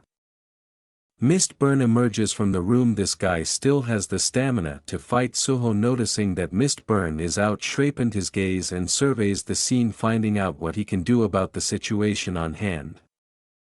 C rank Mist Burn, sir, you look like you have rabies from mana oozing with energy. He started to hunt Suho with one goal in mind, to kill his opponent. He looks left and right trying to find which way Suho went. Suho, confused on why Mist Burn suddenly turns his focus to another direction. As he turned, he saw what caught Mist Burn attention. No way, Suho exclaimed after spotting a couple of students that were at the rooftop waiting to be rescued. But do they really need to expose themselves instead of hiding? If I were Suho, I will anyways. Huddling together, visibly scared and shaking, one student says, let's wait here until the hunters arrive. No, you should hide. They'll arrive soon, right? Asked the other student. The student in black jacket suddenly realized someone was looking at them. Mist Burn launches his attack. He jumped from the open space to the rooftop, swinging his sword and aiming for the students. 1 second they were still here, another second passed and then they were gone. Suho shouted to warn them, but he is too late. The only thing that was left was the damage that was made after Mist Burn swing his sword. From the looks of it, no one will survive that shot. Fire blazes Suho's eyes as he promised himself that he will change the situation now that he awakened, but still he couldn't do anything. With this in mind, Suho prepared for his own attack. Suho jumped all the way from the open space to the rooftop, chasing Mist Burn. Clearly the only thing in his mind is to stop him. Damn it all, he exclaimed, there's no time to wait for a hunter. Suho, fist ready to punch the guts out of Mist Burn, prepares for its attack. He landed a punch but no visible damage was done to Mist Burn. Suho saw the real threat that his opponent may bring. Seeing that no damage has been done, Suho is furious and desperate. Now I need to stop this guy. Suho tried to deal a hit to Mist Burn but he didn't even flinch. Instead Mist Burn counters an attack. Luckily Suho was able to dodge it on time. Even a single hit from him will kill me. Suho, aware of the difference, became cautious of his every move. But as he was about to give up the fight, he saw the remnants of those victims, the innocent student who just went to school to study. Then suddenly a dungeon break happened. Yesterday they were just complaining about how hard their test was, but today no one is there to complain. Suho used this as his motivation. Even though he didn't know those people, they were just people. No one deserves to die like that. The terror as you see before your eyes. What was about to unfold? Suho gave it all. He gave everything he had for this final shot, the move that he tried at Lee Heechul on their graduation day. In desperation he put all his remaining power to that final move, but to no avail. Mist Burn didn't even bulge. Instead Suho was faced with a counter-attack. Mist Burn swung his big-ass sword at Suho while he was still recovering from his offensive stance, giving no time to defend himself. The sword slashes Suho's stomach. KGH, he groans as the impact of the sword finally hits him. It threw him across the room. Blood splatters everywhere. It was true, one hit from his opponent will kill him. Suho clutches his stomach in an attempt to recover from the pain he was feeling, but the damage that has been made was severe enough to recover. HP 1/140. A system prompt alerts him of his stats 1 to 141. I lucked out. Even though he felt all the damage coming to him, he still tried to fight like a true warrior. The system must not want me to fall, yet even in pain he still tried to stand up and fight again, in which triggers his opponent. Mist Burn smiles as he prepares for another attack, but something is happening. Something is breaking on the surface. An electrifying light starts to pour out from the break. Suho still in his fighting stance. Fatigue is evident. He still stands tall and ready to fight even though blood is dripping from him from everywhere. The cracks are spreading as if something or someone wants to come out. Mist Burn is sure of his victory as he sees Suho staggers because of the damage that he received. Fatigue 99. Damn it, Suho says in resignation. As Suho fell to the ground, something was happening on the surface. The floor finally cracked and whatever wanted to come out was able to. Something dark and powerful, someone that we all loved from the first series, someone who loves watching historical K-dramas. Baro emerges from whatever space he comes from, probably not expecting the scene that about to see. When Mist Burn's attack is near a passed out, Suho Baro defended him by blasting a powerful hit to save our dearest. This attack cost him his arm while still holding his sword. I say deserved. The impact was so powerful that it destroyed the floor that Mist Burn is standing at. An ant half-conscious, Suho says as he saw his savior, the light leaving his eyes. This condition probably triggered Baro, as Suho is someone he took care of for a long time, the monarch's only son. No, Baro says as he approaches the now unconscious and barely breathing Suho. He checks for its injury and saddened by its sight. All because I was late. Baro started to heal Suho with his green light. All he wanted to do was to take care of him, but he still need to deal with a certain someone. Baro is full of rage as he saw what happened to Suho. He faced Mist Burn that even without an arm is still full of energy. When he saw a new opponent, you guys must be, he says as he started collecting dark energy around him. We all know how powerful Baro is, so we kinda know what is the end of this fight. The lowly pests that dared to harm his highness. Chills from Baro's voice fills the air, dark power surging him, ready to go anytime. He wants just to take revenge on what happened to Suho. In just one shot, Mist Burn's body split in hulls. You can see his legs, torso, arms and other parts of the body flying in different direction. If he is still alive after that, I will applaud him really. On the other side of the university, another monster awakener is attacking a civilian. This looks like Ta Lim, the F-rank awakener. He is holding a mop in defense of himself against the attacking monster. The monster charges at him, claws and fangs baring, ready to kill his target anytime. Unfortunately, he didn't know about Baro's purging as somebody. Ta Lim pleads, still holding the mop, but has no actual strength or will to wield his makeshift weapon. Suddenly a gush of dark energy enters, it pierced the monster's hoe, and behold, meet Barrow's rage. Our mighty and beloved Barrow starts on killing them one by one in one swift. Almost all of the monster awakeners die. The purging starts and no one can stop it, not until every single one of them is dead. The previously walled building was suddenly destroyed as Barrow was consumed by his own anger. He thought of anything other than took revenge on those who hurt Suho. He combed every nook of the university targeting the monsters while saving the civilians. In a flash he encircled the university to hunt those who were still hiding. It looks like a magnificent sight on the onlookers, but it is terror on those who were hunted. The soldiers on standby was surprised on what happened. The whole thing is done even before they realized what was happening. Glass shard from the broken window is dangerously flying around. Barrow, satisfied on the result of his purging, comes back to the resting Suho. If not for Suho almost dying, the reunion looks majestic with the view of the skyline. After destroying everything, Barrow kneeled as he says, "It has been a while." He looks at Suho like a long-lost uncle. Young monarch. The memory begins with a young Suho passionately drawing Barrow. But it wasn't just Barrow. Seems like even the other shadow soldiers were once a nanny of Suho. It's just that Barrow was the only one who can communicate with him, so he does most of the babysitting. Barrow, in pink flowery apron, stepped into Suho's playpen. When Suho saw him, he exclaimed in happiness, trying to show him his drawing. "Keek," Barrow exclaimed when Suho proudly gives him his masterpiece. "Why, young monarch, are you drawing me?" Still teary-eyed, our ever-dramatic Barrow thanked Suho for the drawing. This Barrow is touched. Suho is in a hospital bed, eyes fluttering open after what seems to be an intense slumber. An air of confusion around him, and as he tries to make sense of his dream he mutters an ant. Outside the hospital is a sleek modern building that screams state-of-the-art. This isn't your average rundown clinic, it's the kind of place where serious business happens. Suddenly Suho receives a phone call. The sound effects give away his startled reaction. On the other end of the line is his uncle, clearly frazzled and worried. "Suho. What happened out of the blue? You're not gravely injured, are you?" The concern in his voice is palpable, almost comic in its intensity. "But I have an idea who this uncle is." Our young monarch Suho barely has time to respond before his uncle barrels on, "This won't do. The world is in such disarray, so I'll get you a few awakened bodyguards." You can almost hear Suho's mental eye roll as he replies, "I'm fine, uncle."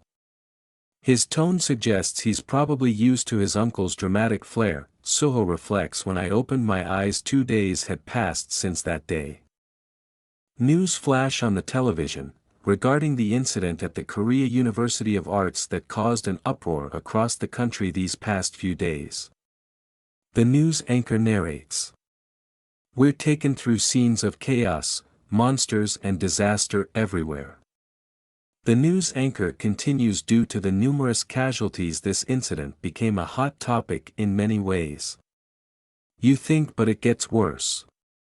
The discovery of mist burns monsters that could infect even hunters and turn them into monsters flashes on the screen. Yes, you heard that right, hunters turning into monsters. Talk about an occupational hazard." The scene shifts to an incident that happened right in the middle of the city. Despite its central location, the Hunters Association's response was delayed, leading to chaos. When the hunters finally arrived, they were greeted with a grim sight.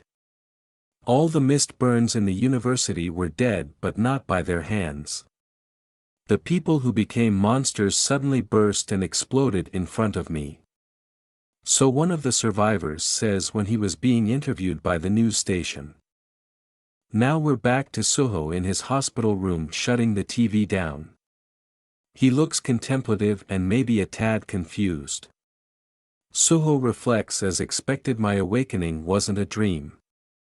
Moreover, an awakener who gets stronger as he levels up, his tired eyes glancing at his stats window as it materializes before him, revealing, status window name, Sung Suho class, none title, none level, 5 HP, 140 MP, 14 Strength, 22 Agility, 14 Health, 14 Intelligence, 14 Sense, 14 Available Points, 0 Passive Skill, none Active Skill, Ruler's Authority LV, 1. He scratches his head puzzled by the way I thought I was cut by a C-rank awakened mist burn. How did I survive that? Before he can delve further into his thoughts, a massive aura seeps into his room, a figure emerging from the shadowy depths. Suho stares wide-eyed, a bit freaked out but steady. That's because I Baru have gotten rid of those trash. A shocked Suho looks down, a dark presence starts forming on the ground. Out of the darkness steps Baru, radiating power and exuding a confident demeanor. Long time no see, young monarch, declares Baru, eyes glowing fiercely. With a hint of nostalgia and pride Baru continues, young monarch, when did you grow up so wonderfully? I can't help but feel overwhelmed with emotions. It's a sentimental reunion between master and protector, underscoring the dramatic shift in power and the impending threats they'll need to face together. His memories began flooding back like a burst dam. In a series of vivid flashbacks he recalled a colossal ant that stood guard over him in his childhood. Like gathering scattered pieces, my memories came flooding back. I know this ant. When I was young he was one of the dark creatures that stayed with me. But why had his memories deserted him until now? He wondered, why did I forget him until now? Baru's voice cut through his thoughts. I Baru have crossed dimensions to meet the young monarch. Confusion stacked upon confusion and the questions continued. And why did I live with those dark creatures when I was young? An undeniable sense of familiarity washed over Sung Suho. I have so many things I'm curious about. More than anything. From what I remember, I don't think you were this small. You're an ant, right? With a sense of pride Baru explained, this is an effect of consuming a lot of mana while crossing dimensions. I'm usually dashing and menacing. Sung Suho's gaze shifted slightly upward. The system window says you're a private grade, though Baru's fiery indignation couldn't be missed. Keek. To treat this martial grade Baru as a private, you system bastard. While this tiny tantrum unfolds, our protagonist reflects on the mutual benefits of their reunion. Anyway, I got all better because of you two, right? He says, throwing a thumbs up. Baru, ever the modest healer, responds, hee, I may not look like it, but I'm a skilled healer. Baru gets to the crux of the matter, revealing his purpose. My goal for coming here was to release your seal. But I didn't expect your seal would just break all of a sudden. Confused, our protagonist asks, seal? The panels end with a visual of the outside world, leaving the mysterious seal an unsolved puzzle. Is that seal related to the dream I had? Images from that dream flash through his mind, intense battles, powerful warriors, glimpses of a war-torn world. The voice in his head, wise and somewhat cryptic, speaks with reassurance. You may think it's a dream, but it's all things you actually experienced. You're much stronger than when you fought me. With wide eyes and a mixture of awe and confusion, Suho listens on. Baru continues, even though the great shadow monarch Sung Jin-woo sealed your powers along with your memories, wishing a normal life for you. A shocking revelation hits him like a bolt of lightning. He mutters in disbelief, my dad, as I thought you were related to my dad who left home. His heart racing, he grips the seal tightly, his mind racing faster than his words. He didn't leave home, he went to outer space. The penny drops and it's as big as a spaceship. Outer space, what does that mean now? He questions, still trying to wrap his head around the cosmic twist. Baru, ever patient and filled with a touch of amusement, breaks it down for him. To put it simply, it starts. Silence fills the room as if even the inanimate objects are holding their breath. The explanation finally comes. The great shadow monarch Sung Jin-woo left for outer space and is at war with invaders who are trying to take over the world. Suho eyes wide with shock exclaiming my father is protecting the world. Baroque confirms yes from Iterum gods of outer space. The revelation leaves him pondering the giant cosmic battle his father is involved in. As Suho contemplates the Baroque continues Iterum are sending their apostles and invading our world. With a thoughtful look on his face he connects the dots.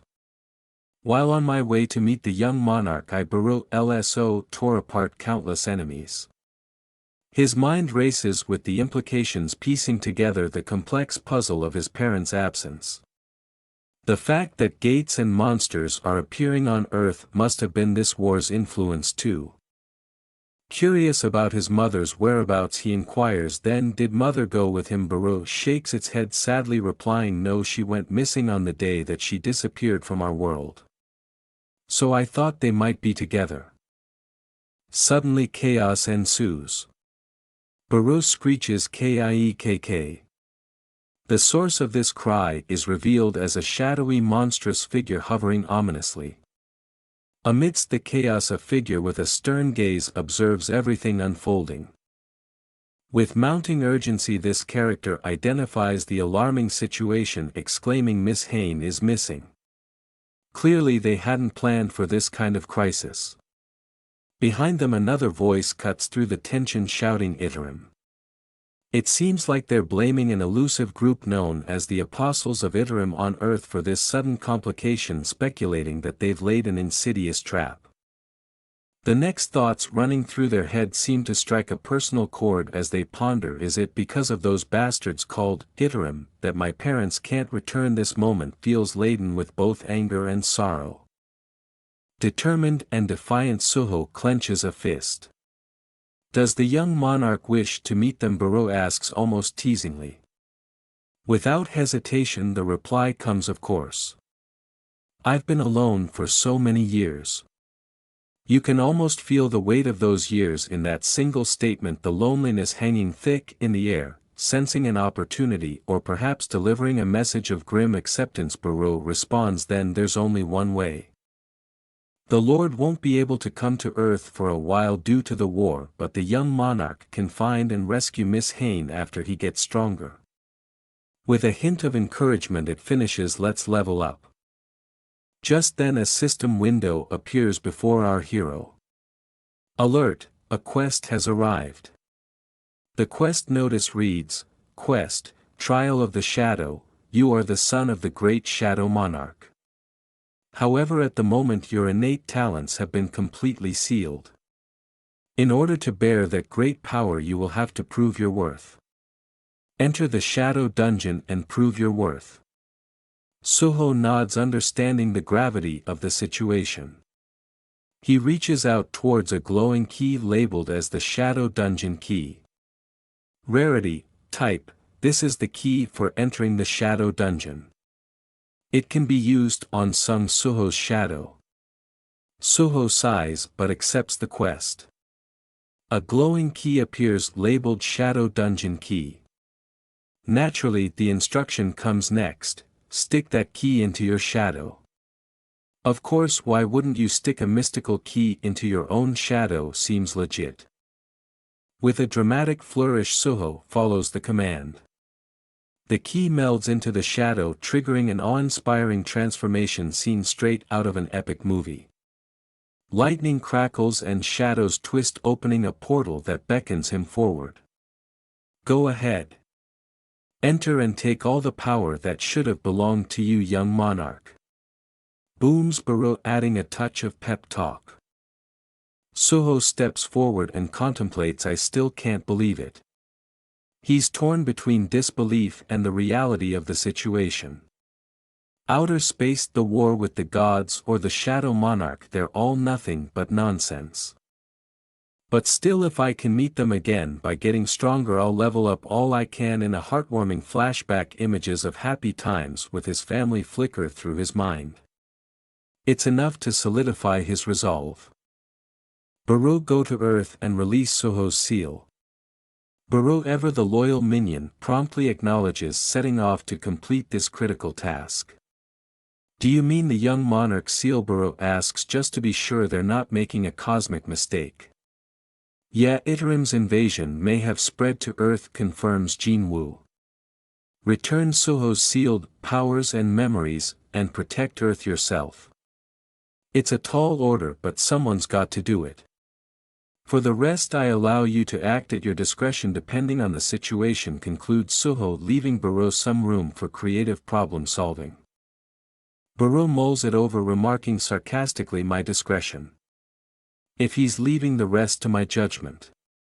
Well, nothing could go wrong with that, right?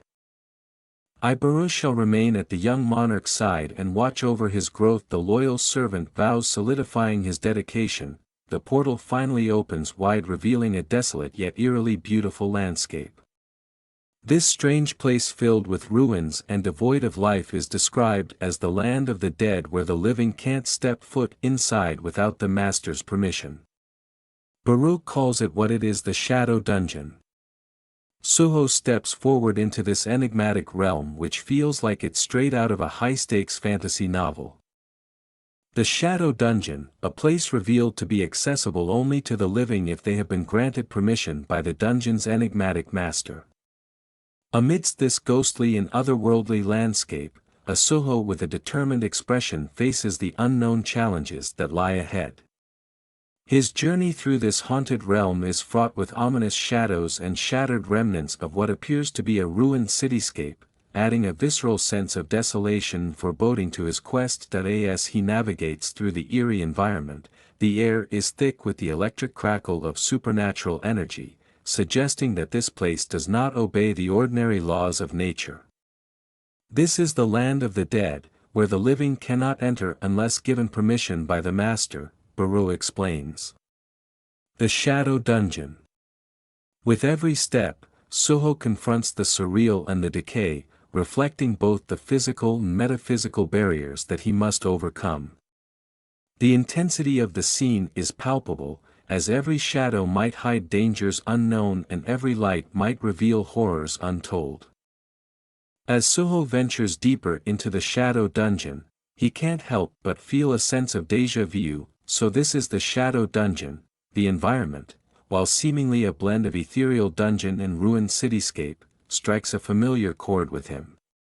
Looks more like a ruined city than a dungeon. But for some reason, it feels familiar to me, he muses, his voice echoing off the ghostly remnants of buildings that cast eerie shadows under the otherworldly sky. His contemplation is abruptly interrupted by the appearance of a mysterious quest notice that materializes in a golden, ornate frame. It reads, "Quest, survive. The denizens of the Shadow Dungeon will never accept your weak self as the master of this land. Survive for the allotted duration and prove your worth. Required time, 4 hours. Remaining time, 4 hours 0 minutes 0 second." The challenge is laid bare before him, demanding resilience and valor. Startled, yet determined, he realizes the gravity of his situation. "I need to survive here for 4 hours, he whispers to himself, the weight of the quest settling in.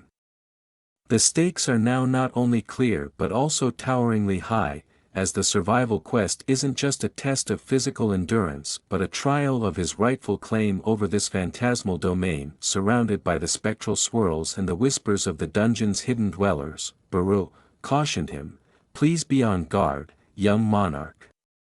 Baro's advice serves as a reminder that he is not merely a visitor but potentially a ruler in this haunted realm, where every shadow could harbor a threat, and every glimmer of light could be a trap. Suho digs deeper into the Shadow Dungeon. His mettle is tested almost immediately. From the shadows emerges a grotesque figure, its form twisted and menacing. Baro says, "The time of suffering will soon arrive." The ominous announcement hangs heavy in the air, setting the stage for the forthcoming chaos. Suho, taken aback yet defiant, can only muster a single word in response: suffering. His puzzlement is palpable, but he has little time to dwell on it. Without warning, the creature lunges at him, its intentions as dark as the environment it inhabits. The suddenness of the attack sends a surge of adrenaline through him, his instincts kicking into high gear. In a swift and fluid motion indicative of his training, or perhaps his desperation, he dodges the incoming strike. The creature's claws swipe through the air, missing him by mere inches, the sound of its frustration a harsh krr echoing off the dungeon walls. Thrown off balance but not defeated, Suho reels from the impact of evading such a close call, thinking to himself, "That surprised me." His understatement might elicit a chuckle were the situation not so dire. His foe, identified as a goblin scout, is relentless, regaining its composure with a menacing growl, "Karark." His face betrays a flicker of realization as he murmurs, "A goblin scout?" The implication of encountering a scout isn't lost on him, it suggests the presence of more goblins lurking nearby, ready to swarm at a moment's notice. A scout means that there may be more nearby. Baru deduces, understanding that this initial skirmish might just be the prelude to a larger battle. Resolute and swift, he decides on a preemptive strike. Then I'll need to deal with it before it calls for its allies, he thinks, knowing that time is of the essence. As the goblin lunges towards him, he deflects the attack with a fluid movement, his actions guided by both skill and necessity. The creature, taken aback, stammers, "El Little Monarch." A title that hints at our hero's growing reputation or perhaps a mistaken identity within the dungeon's eerie hierarchy. Despite its feeble and ragged appearance, the goblin's words carry a tone of disbelief at the audacity of such a young adversary challenging its presence. It is true that goblins are weak and feeble monsters, but to be so reckless, the goblin hisses, its voice dripping with a mix of admiration and threat. Our hero's eyes narrow, focused and analyzing. This guy's name doesn't have a color, he notes internally, an observation that tells him the goblin might be on his level or weaker, a crucial piece of information that shapes his strategy moving forward. It means he's on the same level as me or weaker, he confirms with a mix of relief and determination. This realization fuels his confidence, pushing him to take more definitive action to end the confrontation quickly and decisively. The battle between our hero and the goblin scout reaches its climax as Suho's skill and agility come to the forefront. With a precise and powerful maneuver, he manages to disarm the goblin, seizing its weapon, a crude yet formidable stone axe. The moment of triumph is underscored by a notification that appears in the air: "You have obtained the item, Goblin Stone Axe, a tangible reward for his prowess in combat." As the goblin reels from the loss of its weapon, our hero delivers a final, decisive blow. The impact is brutal, ending the skirmish with a vivid splash of dark, inky blood. The goblin's defeated form crumples to the ground, its sinister red eyes dimming as it meets its end. The scene is punctuated by another game-like notification: "You have defeated the goblin scout." This confirmation marks not just a physical victory but a strategic one, ensuring no alarms are raised to alert other potential threats nearby. "There you go," Suho mutters to himself, a hint of dry humor in his voice as he gazes down at the fallen foe. His realization, "Ah, I see," reflects an understanding of the hierarchy and power dynamics at play, signaling to him the increasing challenges that await. Armed now with the goblin's axe and this new knowledge, he prepares to delve deeper into the dungeon, ready to face whatever dark forces may lurk in the shadows ahead. The path is fraught with danger, but our hero's resolve is as sharp as the blade he now wields. As Suho cautiously surveys the aftermath of his encounter, his relief is short-lived. The rustling of debris catches his attention, and from the shadows emerges another figure, a second goblin scout, his presence a stark reminder of the dangers still lurking within the dungeon. With a quick glance, Suho notes, "Looks like there was another scout." Before he can react further, the environment is suddenly teeming with activity. The sound of heavy, malicious footsteps signals an escalation. Emerging from the darkness are not just scouts, but a menacing group led by a formidable figure, the Goblin Centurion. This new foe, equipped with menacing armor and flanked by goblin decurions, marks a significant increase in threat level. The Centurion, with a sinister grin and a battle-hardened gaze, steps forward. The air thickens with tension as multiple goblins gather, their eyes glowing with a malevolent red that cuts through the dungeon's dim light. As the Centurion raises his weapon, a brutal confrontation ensues. The clash is fierce, with the sharp sounds of metal and the eerie cries of the goblins echoing off the stone walls. Duho finds himself considering the potential for assistance from Barreau. With the dire situation escalating, he half-jokingly, half-desperately mutters, "You'll help me, right?" His tone holds a flicker of hope against the growing odds. Barreau said, "I could wish for nothing more than to be of help to you. But due to being so far away from the monarch, my mana isn't being replenished, so I must preserve as much strength as possible," it explains, its voice echoing in the swirling mists of the dungeon. "And if I intervene in this battle, the experience you will obtain will be greatly decreased, little young monarch." "So what you're saying is, you're not helpful," Suho deadpans, his frustration tinged with a wry humor that underscores the gravity of his situation. The acknowledgement that he is essentially on his own brings a resigned yet determined nod. With no time to lament, he faces the oncoming threat head-on as the Goblin Centurion and its minions charge forward with renewed fury. "Then let's test that," he declares, steeling himself for what comes next. The battle intensifies, culminating in a striking display of combat prowess as our hero unleashes a powerful, kinetic assault. Electricity crackles and energy surges as he meets the Goblin Centurion's attack, their weapons clashing with a resounding clang. The air vibrates with the force of their duel, the dungeon itself seeming to hold its breath. In a decisive move, Suho exploits a gap in the Centurion's defense, delivering a devastating blow that sends the goblin reeling. In the heat of battle within the Shadow Dungeon, our hero discovers a new skill, Ruler's Authority LV.1, that allows him to physically affect objects without direct contact. Realizing this, he says with a hint of surprise mixed with determination, "So, that's the skill that was written in my status window. It feels as if I have an invisible hand now." This newfound ability gives him a distinct advantage in the increasingly intense skirmish.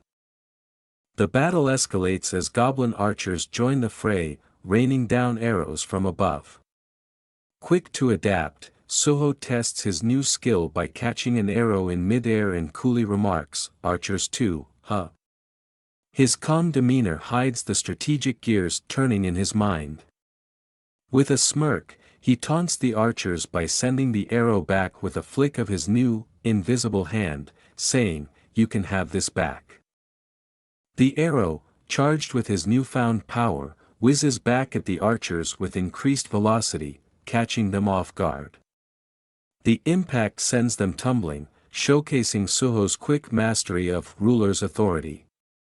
His ability to manipulate the environment without physical touch not only confounds his enemies but also significantly shifts the dynamics of the battle. As he fends off the goblins, a narrative note reflects on his natural adaptability and potential.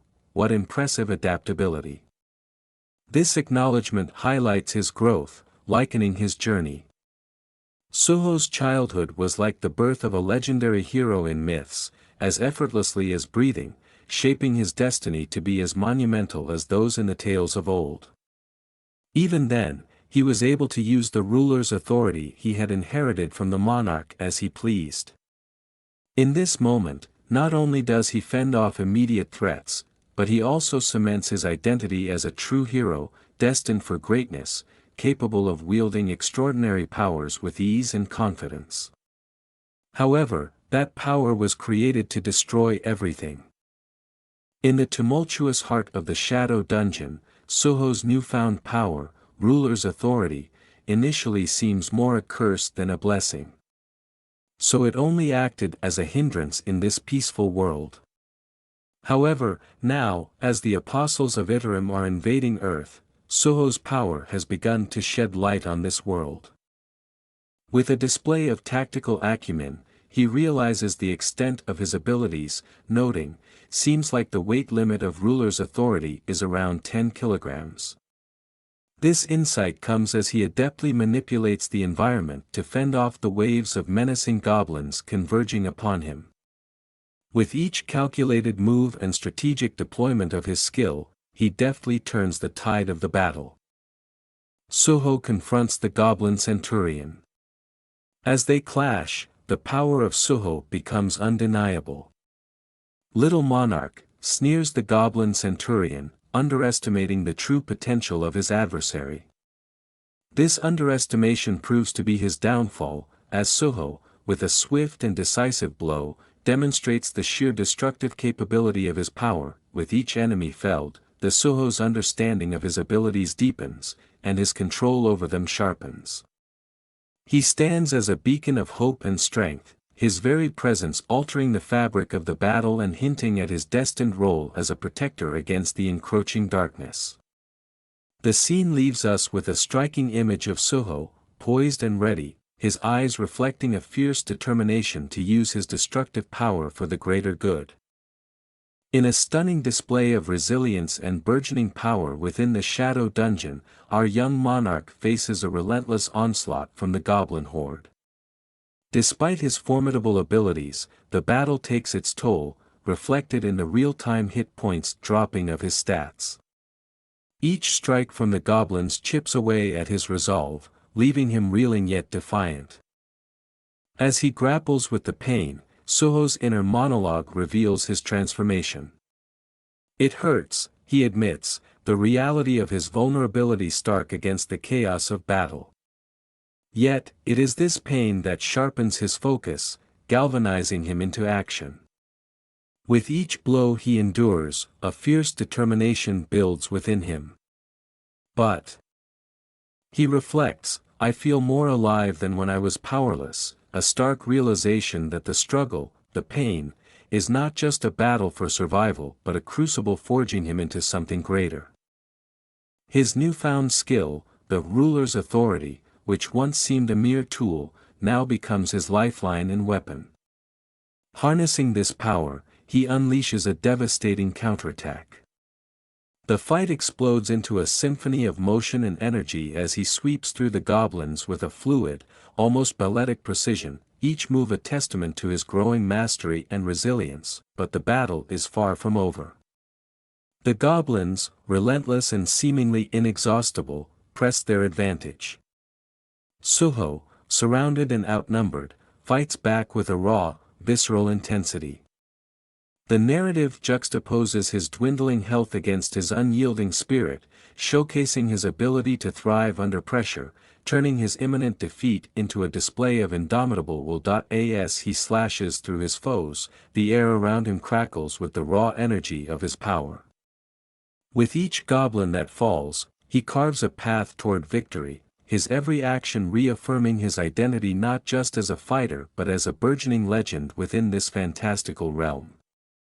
The battle rages on, each moment a brushstroke in the epic canvas of his journey, painting a portrait of a hero not born but made, in the very heart of adversity. In the tumult of the Shadow Dungeon, Suho's health dwindles dangerously, signaling a crucial turning point in the battle. Despite the grim scenario, his will to persevere ignites a surge of power within him. A new skill, Resilience LV.1, emerges at a critical moment, symbolizing his ability to withstand adversity. This skill fortifies him, enabling him to push back against the overwhelming odds with renewed vigor and determination. As he channels this new power, his level rises swiftly, marked by multiple notifications of his increasing strength and capabilities, enhancing his fighting potential in real time. Suho, with every strike he delivers and every hit he takes, evolves before our eyes. His physical resilience grows, but so does his resolve, manifesting in powerful attacks that send goblins reeling. The scene is a vivid tableau of motion and energy, his figure a blur among the flashes of light and shadow, each movement a testament to his growing mastery over his powers and the battlefield. Exhausted yet exhilarated, he pauses amidst the carnage, breathing heavily. His surroundings bear the marks of the fierce combat, with goblin bodies strewn across the shadowy landscape. The battle concludes with a triumphant yet weary hero standing amidst the devastation, a visual cue to the quest's completion. Remaining time, 0 hours 0 minutes 0 seconds. You have completed the quest, a system notification declares, marking the end of his ordeal. Barreau echoes through the dungeon, praising Suho's indomitable spirit. Kook. How truly amazing. I, Barreau, never doubted that you would overcome this trial, young monarch. Yet, Suho, catching his breath, reflects on the solitary nature of his victory with a mix of irony and pride. You really didn't help me until the end. His journey through the dungeon was a solo trial by fire, his success earned through personal strength and newfound resilience. The aftermath of the battle brings a moment of reflection and reward. Suho receives a prompt to check the rewards he has earned, symbolizing the tangible benefits of his struggle and growth. You have received a reward for completing a quest. Check your reward. With a weary but determined click, he accepts, ready to see the fruits of his hard-fought victory, hinting at new adventures and challenges that lie ahead in the shadowy depths of his journey. In the aftermath of a grueling battle within the Shadow Dungeon, Suho stands contemplative amid the carnage, examining a newly acquired rune stone, curious about its potential to grant him the shadow extraction skill. Rune stone.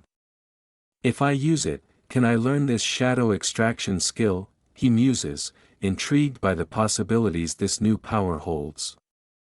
As he deliberates, an ethereal voice announces, "Ooh. The young monarch is getting shadow extraction." A recognition of the significant step he is about to take. This moment marks a pivotal shift in his journey, as the acquisition of this skill is not merely an addition to his arsenal but a profound expansion of his capabilities. Suho reflects on the resilience he has gained through battle, noting how this new skill seemed to manifest alongside his ability to endure and persevere. Now that I think about it, I did get a skill called resilience while fighting too. Looks like I get skills on top of the level-up system I got when I awakened, he realizes, connecting the dots between his physical trials and his evolving skill set. As he watches the shadows form, Suho can't help but feel a shift within himself. Once an unawakened human, he now stands amidst the remnants of his enemies, wielding a power that feels almost like a cheat in the real world. Compared to when I was an unawakened, I feel like I've become a cheat character, he muses with a touch of dry humor, fully aware of the dramatic transformation he has undergone. My wounds healed from the level up as well. Barreau explained, this level-up mechanism is based on the system the monarch used in the past. It is a support system designed to ensure your safety as you grow, young monarch. Suho reflecting on his journey from an ordinary individual to a powerful summoner, to put simply. I thought I was an unawakened, but I was actually born with the strongest shadow silver spoon. Or some title like that. By this time, we should really get Barreau away from TVs. Suho, clearly done with Barreau's antics, says, yeah, anyway, I accept the reward.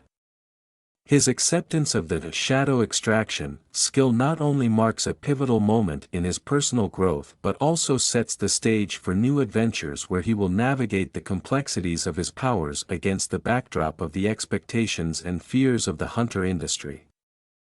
Deciding to accept the challenge and potential of the rune stone, he breaks it, absorbing the skill, shadow extraction. This act unlocks a profound ability described as shadow authority, which allows him to extract the mana from a deceased being and transform it into a shadow soldier. As the skill manifests, he marvels at the capacity to create shadow soldiers from the corpses of the dead, likening it to turning the remains of the deceased into warriors akin to his newfound companion. I can make shadow soldiers, he ponders aloud, the implications of this ability dawning on him. It's a skill to turn corpses of the dead soldiers like me.